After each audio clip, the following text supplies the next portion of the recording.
नमस्कार साथियों, दिव्यम क्लासेस सीकर में पुनः आपका स्वागत है। लाभ और हानि की कक्षा अपनी चल रही थी, जिसमें लाभ और हानि पर जो सीधे ही सवालों पर या सूत्रों पर आधारित प्रश्न है उस पर अपन चर्चा कर रहे थे। पिछली क्लास में हमने अंतिम सवाल देखा था, किसी वस्तु को 150 रुपये में बेचने पर 25% की हानि होती है तो वस्तु का क्रय मूल्य ज्ञात कीजिए। तो इसमें मैंने एक चीज बताई आपको, यहाँ आगे गणना मैं कर नहीं पाया समय अभाव के कारण। तो देखिए, ये चीज आपने कंपैरिजन कर ली होगी कि आप एक ही सूत्र को याद रखने पर कॉस्ट प्राइस का सूत्र भी आप इसी सूत्र से ज्ञात कर सकते हैं। देखिए, सेलिंग प्राइस मतलब विक्रय मूल्य बराबर क्रय मूल्य गुणा 100 माइनस एल बटा 100। ये माइनस में एल जो लिखा है यहाँ प्लस पी भी लिख सकते हैं अगर आपको प्रश्न में लाभ दिया गया हो, और यहां पर भी प्लस पी हो सकता है, प्लस का चिन्ह और फिर पी। शर्त यह रहेगी प्रश्न में लाभ प्रतिशत दिया गया हो। तो ये चीज आपको अच्छी तरीके से समझ में आ गई होगी कि विक्रय मूल्य बराबर क्रय मूल्य गुणा 100 माइनस हानि बटा 100 ये सूत्र होता है। इससे हम क्रय मूल्य भी ज्ञात कर सकते हैं। इसी सूत्र में हम एस पी बराबर सी पी बराबर यही लिखकर अगर इनमें दिए गए मान रखते हैं तो अपने को कुछ भी ज्ञात करना हो तो वो मान अपने को एस पी या सी पी का ज्ञात कर सकते हैं। बशर्ते अगर आपको प्रश्न में हानि दी गई है तो माइनस एल करेंगे, और अगर प्रश्न में लाभ दिया गया है तो प्लस पी करेंगे। अब अपन अगले क्वेश्चन पर चर्चा करते हैं। ये अपने पहले प्रकार की क्लास चल रही है अभी। यदि किसी वस्तु पर हानि 5% है और उसकी लागत कीमत 90 रुपये। लागत कीमत का मतलब क्या हो गया, आपको क्रय मूल्य दे दिया, आपने कितने रुपये में ली वस्तु, 90 रुपये में ली, यानी कि कॉस्ट प्राइस हो गया है, क्रय मूल्य हो गया है। तो कॉस्ट प्राइस 90 रुपया हो गया है। आपको हानि दे रखी है क्वेश्चन में, तो L L L for loss है तो इसको हानि कहेंगे अपन। 5% दे रखी है। आपसे क्या पूछा गया है, तो बिक्री कीमत ज्ञात कीजिए। बिक्री कीमत का मतलब हो गया सेलिंग प्राइस हो गया, विक्रय मूल्य ज्ञात करना है। तो देखिए, मैंने आपको बताया क्रय मूल्य और विक्रय मूल्य जब भी ज्ञात करना हो तब आप एक ही सूत्र याद रखें, एसपी बराबर सीपी गुणा 100 माइनस एल बटा 100। माइनस एल तब करेंगे जब प्रश्न में हानि दी गई हो, और प्लस पी तब करेंगे जब प्रश्न में प्रॉफिट दिया गया हो। हानि की जगह प्रॉफिट हो तो प्लस पी कर देंगे, ठीक है। तो एसपी बराबर सीपी गुणा 100 माइनस एल बटा 100। अब आपको बिक्री कीमत ज्ञात करनी है, यानी कि सेलिंग प्राइस ज्ञात करना है। तो सीपी का मान रख दिया, एल का मान रख दिया। अब इसको हल करते हैं तो एसपी बराबर 90 गुणा 95 बटा 100, 5 माइनस हो जाएगा तो 95 आ जाएगा। तो इसको हल करते हैं तो अपने को 85.5 रुपये प्राप्त हो रहे हैं। तो विक्रय मूल्य अपने का कितना प्राप्त हो रहा है इसके अंदर, बराबर 85.5 रुपये। तो कोई ज्यादा कठिन सवाल नहीं है, समझ में आ गया होगा आपको। सूत्र में मान रखकर सीधा सवाल हल करना है। अगला सवाल देखो क्या है, यदि किसी वस्तु के क्रय और विक्रय मूल्य में 5:6 का अनुपात हो तो उसका लाभ प्रतिशत क्या होगा। देखो, आपको प्रॉफिट प्रतिशत पूछा गया है और क्रय मूल्य और विक्रय मूल्य का अनुपात दिया गया है। तो क्रय मूल्य अनुपात विक्रय मूल्य कितना है, 5:6। क्रय मूल्य का मतलब कॉस्ट प्राइस सीपी, विक्रय मूल्य का मतलब सेलिंग प्राइस एसपी, 5:6।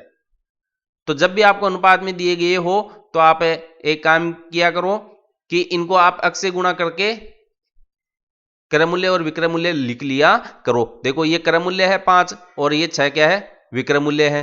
तो क्रय मूल्य 5x हो गया, विक्रय मूल्य कितना हो गया, 6x। और हम यहां देख रहे हैं सेलिंग प्राइस विक्रय मूल्य ज्यादा है, क्रय मूल्य खरीद का मूल्य कम है।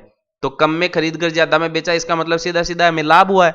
तो कितने रुपए का हुआ है, तो 6x में से 5x घटा देंगे। तो लाभ ज्ञात करने के लिए यानी कि विक्रय मूल्य में से क्रय मूल्य को घटा देंगे, 6x में से 5x को घटा देंगे, तो x रुपये का अपने को लाभ हुआ है। अब ये तो रुपये में आया है लाभ, हमें किसमें ज्ञात करना है, प्रतिशत में ज्ञात करना है। तो लाभ प्रतिशत का सूत्र आप जानते हो, लाभ बटा क्रय मूल्य। क्योंकि जब भी लाभ प्रतिशत या हानि प्रतिशत आप ज्ञात करेंगे तो सदैव हर में आपके क्या रहेगा, क्रय मूल्य रहेगा। तो क्रय मूल्य कितना है, 5x। तो x बटा 5x गुणा 100, x से x कट गया, 5 का भाग लगा देंगे तो 20% आ गया है। इसको आप डायरेक्ट भी कर सकते हैं। देखिए, क्रय मूल्य और विक्रय मूल्य में जो अनुपात दिया गया है उसमें अनुपात में अंतर कितना आ रहा है, 6 - 5 मतलब 1 आ रहा है अनुपात में अंतर। तो ये एक ही क्या है, ये जो एक भाग आ रहा है वो क्या है, क्रय अपना लाभ है, तो लाभ बटा क्रय मूल्य कितना है 5 गुणा 100 20, ये 20% डायरेक्ट भी हो गया है।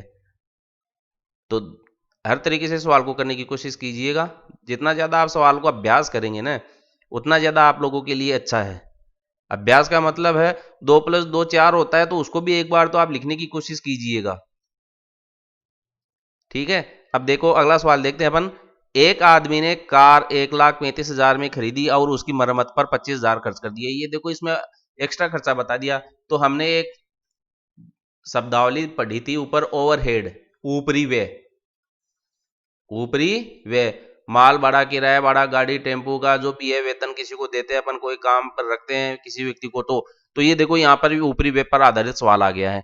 एक आदमी ने कार 1,35,000 में खरीदी और उसकी मरम्मत पर 25,000 खर्च कर दिए।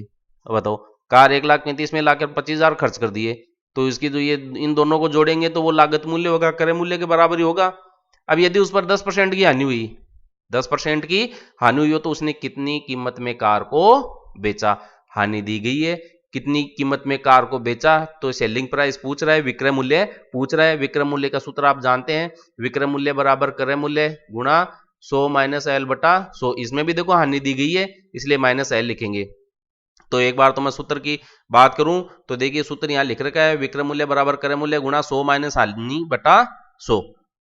अब देखिए ये चीज हम देख रहे हैं, ये ऊपरी व्यय जब भी आ जाता है तो जो लागत मूल्य है उसके अंदर ऊपरी व्यय को अपन जोड़ेंगे, उसको अपन वास्तव में क्रय मूल्य मानकर चलेंगे। तो 1,35,000 गाड़ी खरीदी, 25,000 मरम्मत के लगे, तो 1,60,000 रुपये गाड़ी अपने आ गई। तो ये क्रय मूल्य हो गया है कुल, जो ऊपरी व्यय सहित है। अब हमें एसपी ज्ञात करना, तो सीपी गुणा 100 माइनस एल बटा 100। सीपी आपको 1,60,000 हो गया। अब 1,35,000 नहीं होगा क्योंकि ऊपरी व्यय दिया गया है। तो जब दिया गया है ना, देखो क्वेश्चन में हमने पहले बात की थी कि ऊपरी व्यय को आप तब तक काम में नहीं लेंगे जब तक क्वेश्चन में नहीं दिया गया है। अब यहां पर दे दिया गया है तो अपन ऊपरी व्यय को इसके अंदर ऐड कर देंगे। तो 1,60,000 हो गया, तो सूत्र में रखेंगे एसपी बराबर 1,60,000 गुणा 100 माइनस 10। 10% की हानि है तो 100 माइनस 10 बटा 100। दो बिंदी से तो दो बिंदी काट देंगे, इसको 90 हो जाएगा, तो 1600 गुणा 90 हो जाएगा। ये इसको हल करेंगे तो 1,44,000 रुपये में हमने गाड़ी को बेचा, जबकि लगा कितना 1,60,000। उसकी मरम्मत सहित 1,60,000 हो गया, 1,44,000। तो कितने रुपए की हानि हुई है, 6 और 10 16,000। जो 10% है वह 16,000 रुपये के बराबर है। अब देखिए कुछ क्वेश्चंस मैंने आपके अभ्यास के लिए लिखे हैं। अब अगली जो क्लासें आएगी उसमें आपको और ज्यादा आसानी रहेगी सवालों को सीखने में। जो भी टॉपिक है उसमें किस प्रकार का सवाल है, उन सवालों पर आधारित अभ्यास के प्रश्न में आपको टॉपिक वाइज देता हुआ चलूंगा। तो जैसे अभी मैंने केवल 6 क्वेश्चंस यहां पर दिए हैं, स्क्रीनशॉट ले लीजिएगा, इन सवालों को आप हल कीजिए। और इनके अलावा अन्य क्वेश्चंस जो है मैं अपने Telegram channel Divyam classes Sikar, Divyam classes Sikar पर पोस्ट करता हुआ चलूंगा, जहां से आप स्टडी करते आ रहे हैं। तो अन्य सवाल अगर आपको चाहिए तो आप मेरे टेलीग्राम चैनल से जुड़े, उस पर आपको साधारण सवाल जो प्रकार एक अपन पढ़ रहे हैं, टाइप 1 के जो सवाल अपन देख रहे हैं, उन सवालों को भी मैं अभ्यास के लिए इससे अधिक सवाल आपके लिए उपलब्ध कराऊंगा। टॉपिक वाइज, प्रकार वाइज, जिस प्रकार का सूत्र है उस प्रकार के सवाल आपको हल करने के लिए उपलब्ध होंगे। तो धन्यवाद। वीडियो अच्छा लगे लाइक करें, शेयर करें, सब्सक्राइब करें, बेल आइकन को जरूर दबाएं ताकि जैसे ही वीडियो बनाकर मैं अपलोड करूं उसका नोटिफिकेशन आपको प्राप्त हो सके और आप गणित को बहुत ही आसान तरीके से सीख सके। धन्यवाद।